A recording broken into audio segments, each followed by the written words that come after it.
Alright, yeah, and welcome back to some more Magic Duels with the third and final episode with our blue-black Improvise Artifacts deck.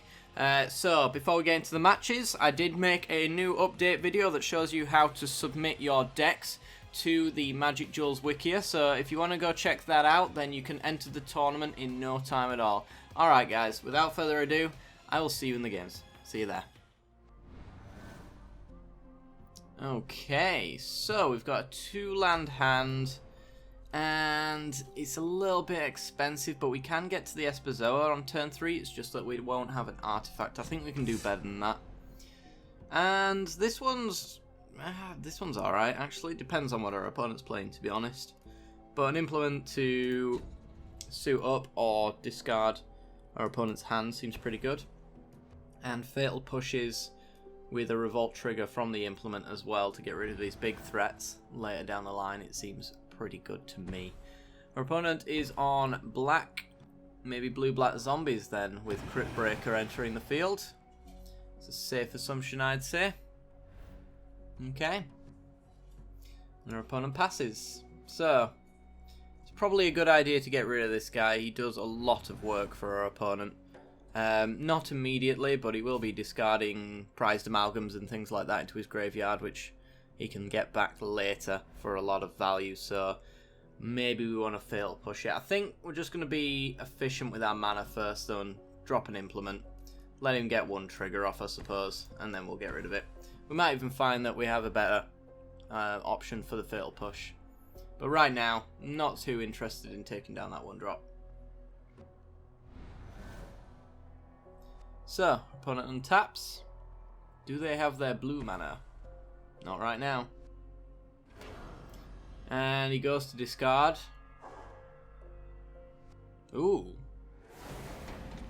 Stromkirk Condemned. This is a spicy little brew. Discard a card, vampires you control get +1/+1. So it's a graveyard themed deck, but it's not zombie focused. Interesting. Alright, I think... So what I'm thinking is that we could go Espezoa this turn, and we can bounce the implement back to keep it on the board and start dealing 4 damage per turn. Our opponent's going to be doing similar pretty quickly though, so I think maybe we want to fatal push the Crypt Breaker now. Because if he's dropping weird things like this into the graveyard, it makes me wonder what he's doing to his graveyard, and I don't like the fact that he's filling it up. So, let's fatal push this guy off the board. And then play a land and pass the turn. Inventor's Fair. Do we want to make our opponent discard?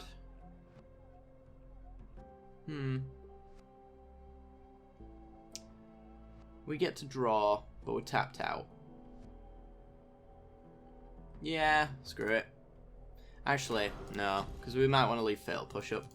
We'll pass. Still not sure what our opponent's doing, so I don't really want to help them by discarding if that ends up being the case. Cemetery Recruitment.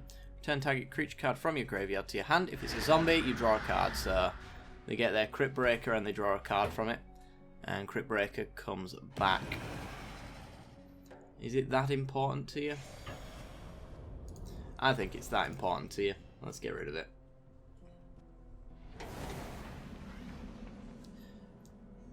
It's not much better for our removal spells.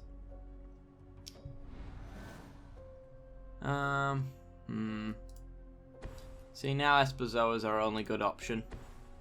So I guess we're going to have to play it and keep our implement around so that we've got a threat on board. Our opponent's doing 2 damage per turn, we're doing 4, but it's costing us 2 mana every turn currently to make sure that we can do that. So we've tied up our mana a little bit. In that sense, we are behind as far as mana is concerned. Bitter Revelation. Look at the top 4 cards of your library, put 2 of them into your hand, the rest into your graveyard, and lose 2 life. Spicy. So he's got a lot of graveyard recursion cards by the looks of things.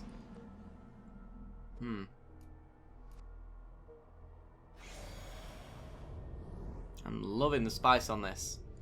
Don't understand it, but I'm loving it. Alright, Espezoa triggers, so we're going to have to bounce the implement. Ooh, Tezzeret's Touch. Unfortunately, the only thing we could put Tezzeret's Touch on reliably would be the Espezoa, and that would be just for an extra point of damage. Because if we do put it on the implement, we're going to have to bounce either the Espezoa or the implement, which means we lose Tezzeret's Touch or the Espezoa next turn. So, in the interest of potentially having something better to bounce later down the line, so I can put Tezzeret's Touch on it, we're just going to get in here. The implement would have Summoning Sickness now anyway, so there's also that to consider. And he has a zombie to block it, so... Our opponent's still got a full hand. That is a bit worrying. So he's mono black then, or he's extremely mana screwed. I am gonna guess he's not extremely mana screwed. Aethersphere Harvester, that is a 3/5 that can have lifelink. Crew 1. Okay. And a Walking Ballista X1. Okay. So that 3/5 is actually going to lock down our Espezoa, unfortunately. And gets him for 2. So maybe we bounce Espezoa here. And then Tezzeret's Touch up the implement. Which means we've got a 5/5 to get in. I think that's just going to be a little bit better than a 4/3 that can die to the Harvester right now. Dynavolt Tower. Currently no triggers for the tower, but we'll be getting there soon enough. We're at 5 mana, so we're going to spend 3 to make this into a 5/5. Our opponent may have not seen this card before. Oh no, we're at 6 mana. I always miss the lands off to the side when I'm counting. Alright, get in for 5. See if our opponent wants to block and sack with the Walking Ballista. No, he's just going to take it. Alright. So we'll play our Dynavolt Tower and we'll pass the turn. If we could draw at any instance, then we get to get some energy from it and then we can start burning our opponent out. Which is going to be pretty sweet because he's very close to that point now. Battle at the Bridge. Is that X7 on our implement? So that dies, we draw a card and we get the implement back. But he does gain 7 life and we lose our 5/5. So that sucks a little bit. Renegade Map's a good target for Espezoa. It's nice and cheap. Sucks a little bit that our opponent's back up to 16 and we've lost one of our bigger threats, but still, we've gone a little bit deeper into our deck. Ends his turn. Ooh, Gear Hulk. We have Fatal Pushes. Fatal Push currently hits Walking Ballista, the zombie token. Does not hit the Harvester unless we sack the Renegade Map first. You're a 3/5. So if we did go Gear Hulk and then Fatal Push, we'll have to set that up for next turn because right now we can't do that. But we could go Espezoa, implement Renegade Map, and then Espezoa can bounce the implement. We sack the Renegade Map to trigger Revolt for Torrential Gear Hulk to come in and Fatal Push with Revolt activated to kill the Harvester. Yeah, that seems fine.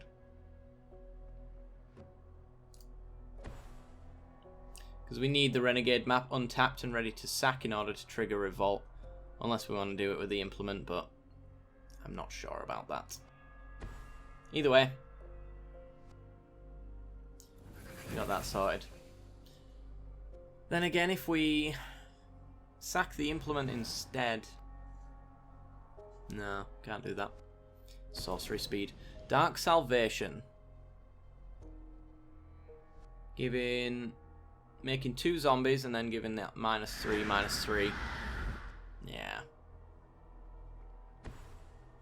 We're in a predicament. Crypt Breaker can now tap 3 zombies to draw a card and lose 1 life. I think our opponent's stabilized here, and they might be just winning at this point.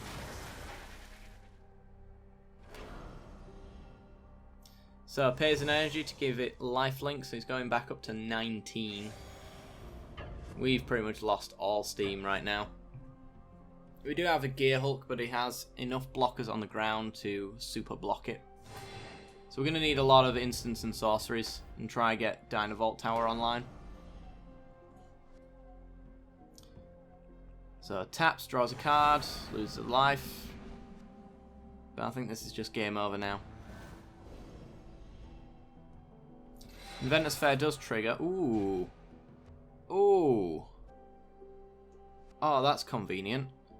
Okay, so we can wipe his board. Maybe I want to sack the implement first to draw a card, because we might get a card with converted mana cost 3 or less that we want to cast. Yeah, let's do it. We also make him discard a card as well. So we regain a little bit of our... some level of card advantage. Another Stromker Condemned. Alright, so it's going to be Island for us. And wipe his board with your Henny's Expertise. Gain some energy. Our opponent should sack his Walking Ballista in response and take us down to 9. And he does. Okay. But his board's essentially clear. He does get to keep his Harvester around. So if he does have a creature, he can get in with that next turn and gain 3 more life. And hit us for 3, of course. But we're going to have Torrential Gear Hulk online to take care of it the next time around. Bit of Revelation. Probably looking for a creature. Dump some lands. And there's the Aetherborn. A perfect blocker for our Gear Hulk, unfortunately.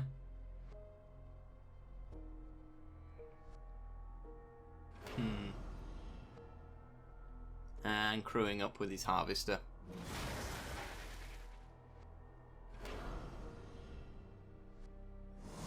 Cool deck for our opponent. I like it. It is certainly unique. Though I don't necessarily understand these guys. They seem to only synergize with themselves as it stands. Ooh, another Dynavolt. Can I afford to take a turn out for another Dynavolt Tower so that I can get 4 energy from his Fatal Push? If I was to do that, then the Dynavolts would be active at that point. He's only going to deal 3 to me as it stands, so I don't think... The only pump spells that black have give him like an extra point of power. So I think the max we're going to be taking here is 4. But it's likely going to be 3. He's got no energy to make it life linking. Oh no, sorry, he could play a creature and then crew up. And then we take 5, maybe 6. But then we have Torrential Gear Hulk to kill the Harvester. And that's the last of his flyers. Gear Hulk chumps the Aetherborn.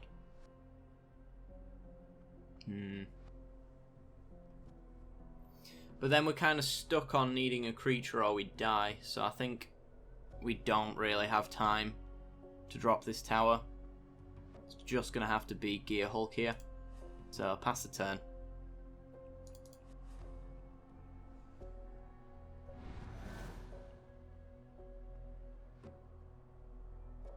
See if we can get our opponent to suit up the Harvester. Gravedigger. Yeah, well, there's his creatures.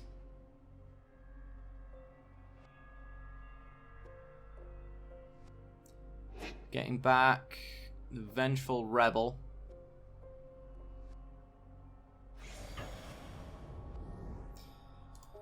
Ah, that's unfortunate.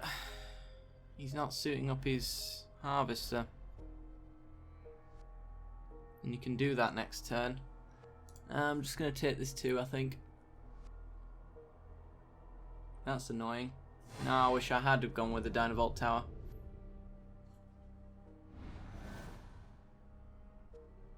Mechanized Production.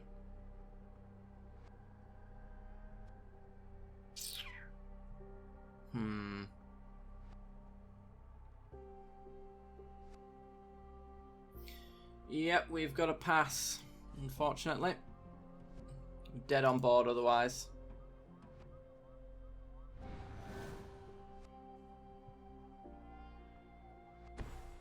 Distended Mindbender. No. Does emerge one of his cards there, but we're gonna crack our map to enable Revolt. Grab a swamp. And then we're gonna Gear Hulk and get rid of the Etherborn. We didn't really need to crack the map to do this, but doing it anyway. Just for the safety's sake. So our opponent can take both of our cards now. Mechanized Production is off the table. But we have a 5-6 to his 5-5. But he still has a 3-5 in the air to take us down to 1. So we need an instant or sorcery. And even then, yeah, we'll just... Oath of Liliana makes us sacrifice our Gear Hulk. And that is officially game over. I'm pretty sure there is nothing we can draw to get us out of this. Take 3. I suppose Battle at the Bridge technically saves us, because we can gain a bit of life and kill the Mindbender. And an Esperzoa is not the answer we were looking for. So, Swamp, Esperzoa, empty our hand, let our opponent know we're dead. GG.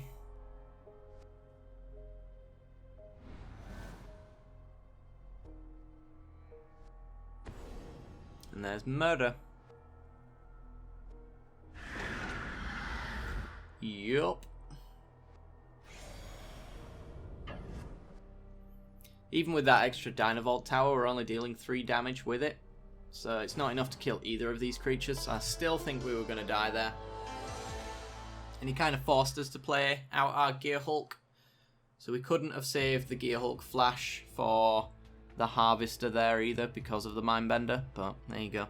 Anyway, guys, let's go on to the next game, shall we? See you there. Alright. Our opponent is on the play, so we have ourselves a decent enough hand. We can cast everything in it, and Esperzoa does have targets to keep it on the board. I think we can keep this. See what our opponent's doing? They're playing the finest sleeves that Magic Duels has ever known. The Harmless Offering. My favourite. Hissing Quagmire. Okay. Maybe Super Friends. We'll see. We'll go with a Sunken Hollow. We're in no rush to cast this Renegade map right now.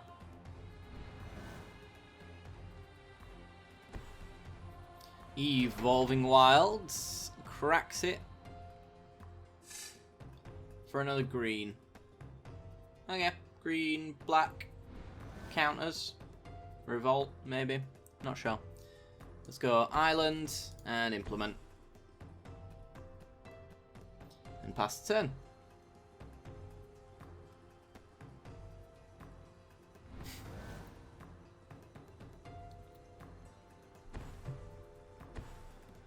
Retreat to Hagra. Ooh. Alright. Alright. We're on to something here. I'm very interested. Right, ooh. So we could go Tezzeret's Touch on the Implement of Malice. Hit him for 5. Probably dies, but we draw a card off of it anyway, and we get our Implement back again. So I think it's worth it. He's tapped out, so at least we get 5 damage in. I think is more than enough value right now. Also, his Death Touching land is down. We may not get many opportunities to get these kind of hits in. And then next turn we can Renegade Map and Esperzoa. Retreat. Drains us for 1. From the landfall. And then Explosive Vegetation to drain us for 2. And to get him 2 more lands as well. There's a white source. Abzan retreats? I hope so. I like these retreats. Oh, that's so much fun. I had a lot of fun with them. Ooh, Battle of the Bridge. Okay. Need a target for that, but it's nice anyway. And we get to hit him for 5 again. So hit him for 5, and then we'll get down our Espazoa with Renegade Map to bounce. And as long as our opponent does not destroy our Renegade Map, we're fine. Otherwise it's going to be a bit awkward.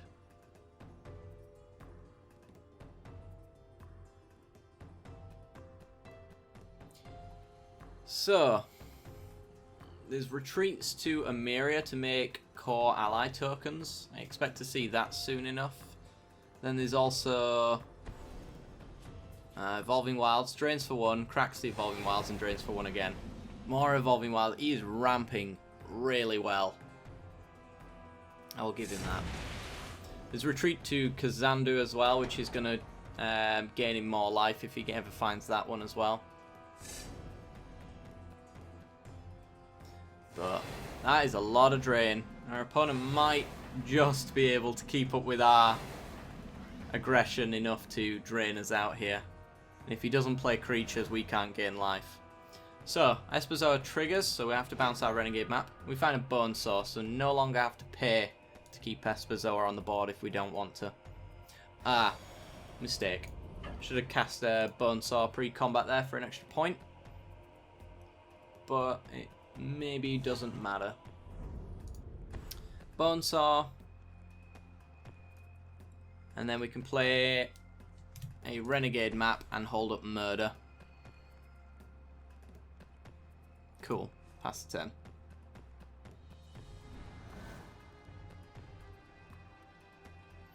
Yeah, it's only one equip cost on that, so we could have paid to equip that up on the Espazoa instead and gotten him for 10. So he'd be at 7 right now. Liliana, the last hope. Still not a legal target for us, unfortunately. But if he does suit up his Hissing Quagmire, then we can murder it. Alright, ticks up onto the Espazoa, giving it -2, -1. We're hitting him for 7, 8 next turn. Lethal, maybe not. Not anymore. It was going to be lethal if we drew another Bone Saw, but he's going to ramp and drain again. Gets 2 forests in hand, 1 into play. I'm thinking maybe we actually hit Liliana here. Bounce the Bone Saw. Oh! That's 12 damage. If he has removal, I can suit up his Hissing Quagmire. Yeah, so... not quite dead, unfortunately.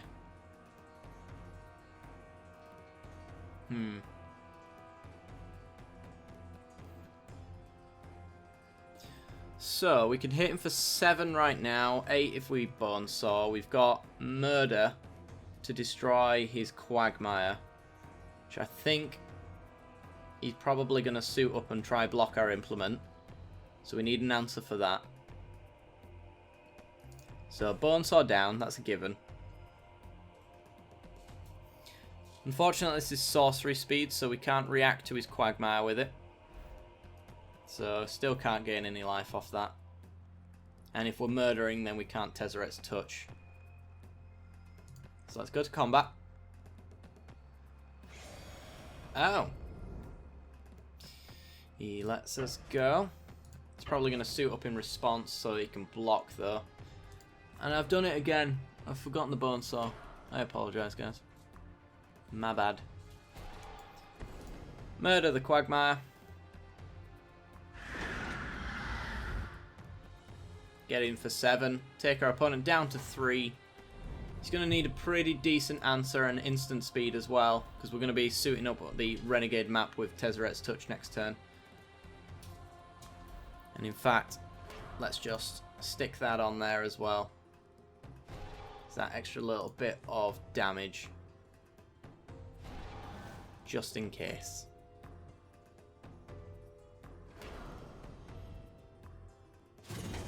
Minuses Liliana. Hits Obnixilis, Retreat to Agra.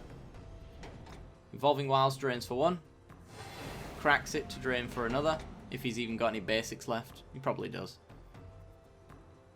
Yep. Drains for another. So he's going to need, as it stands, 2 removal spells. One for the Implement of Malice and the other for the Renegade map that's going to get suited up.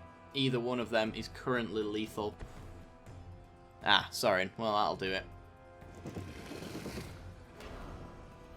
-5 on the Implement, I guess. Yeah. So he gains 5, takes down our...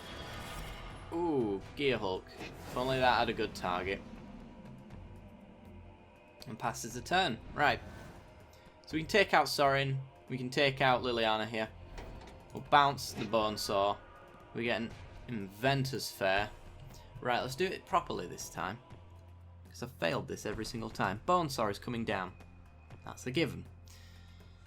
We can stick the Tezzeret's Touch on the Renegade map for a 5/5. We can swing Esperzoa at Sorin. Swing the Tezzeret's Touch at Liliana. Alternatively, we could just try go for lethal here, but he does have removal open.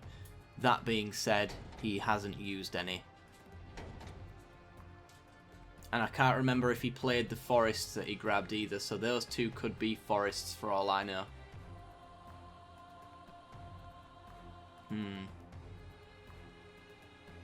Let's get greedy. Let's try go for lethal. There's 5. There's 5 more. Swing for 10. Have we got your opponent? Our survey says... Yep. Awesome.